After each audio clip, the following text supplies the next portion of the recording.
warahmatullahi wabarakatuh. Saudaraku sebangsa dan setanah air, tanggal 20 April 22 tahun yang silam lahirlah satu partai politik namanya Partai Keadilan, yang kemudian berubah menjadi Partai Keadilan Sejahtera.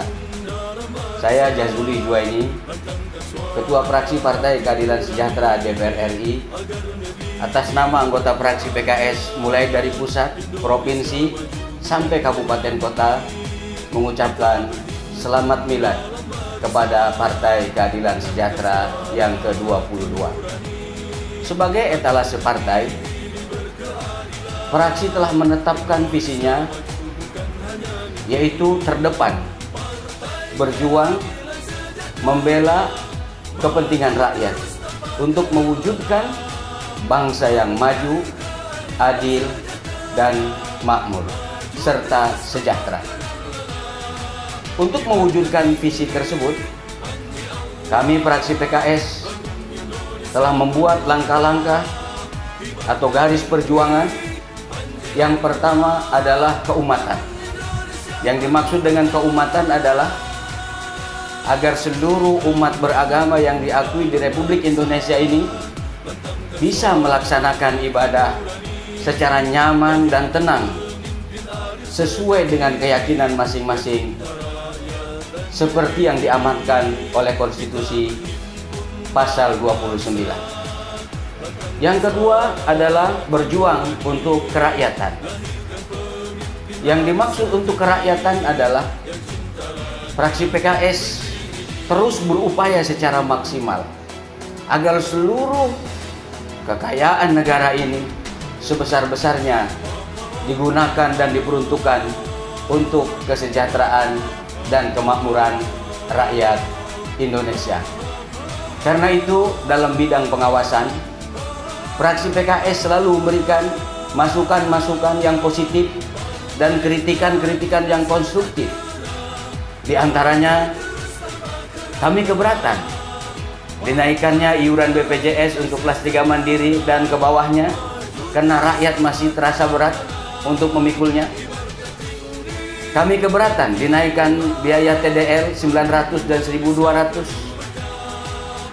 Kami keberatan dinaikannya harga BBM, terutama BBM untuk masyarakat bawah. Kami juga yang pertama fraksi menandatangani lengkap 50 orang untuk usul bentuk hak angket pansus Jiwasraya, agar uang rakyat yang raib jelas pertanggungjawabannya. Dalam bidang anggaran, fraksi PKS bersama pemerintah membahas secara serius dan teliti agar kebijakan anggaran sebesar-besarnya untuk kesejahteraan rakyat. Dalam bidang regulasi dan pembahasan undang-undang, fraksi PKS keberatan jika ada undang-undang yang bertentangan dengan prinsip-prinsip keadilan dan melukai perasaan rakyat. Yang ketiga, perjuangan fraksi PKS untuk mengokohkan nasionalisme Indonesia. Yang dimaksud adalah semua komponen bangsa dan anak bangsa ini harus terbangun kesadarannya bahwa Indonesia adalah rumah kita bersama. Negara Kesatuan Republik Indonesia yang berdasarkan Pancasila dan Undang-Undang Dasar tahun 1945 sebagai konstitusinya harus kita jaga dan rawat bersama. Dengan seluruh kebenekaan etnisnya, dengan seluruh keberagaman bahasa dan budayanya, tapi tetap semua kita adalah satu di bawah naungan Negara Kesatuan Republik Indonesia.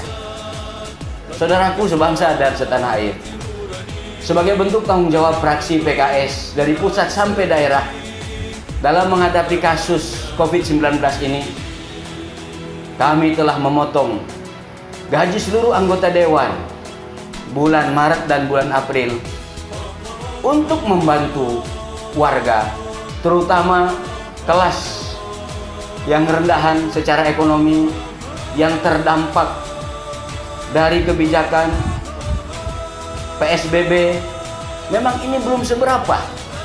Tetapi inilah bentuk cinta kami kepada warga masyarakat. Terakhir, dengan kerendahan hati, kami memohon keikhlasan saudara-saudaraku sebangsa dan setanah air untuk terus mendoakan PKS, agar PKS terus istiqomah bersama rakyat, berjuang untuk kepentingan rakyat, berjuang untuk mewujudkan bangsa yang maju, adil, makmur, dan sejahtera. Terima kasih. Assalamualaikum warahmatullahi wabarakatuh.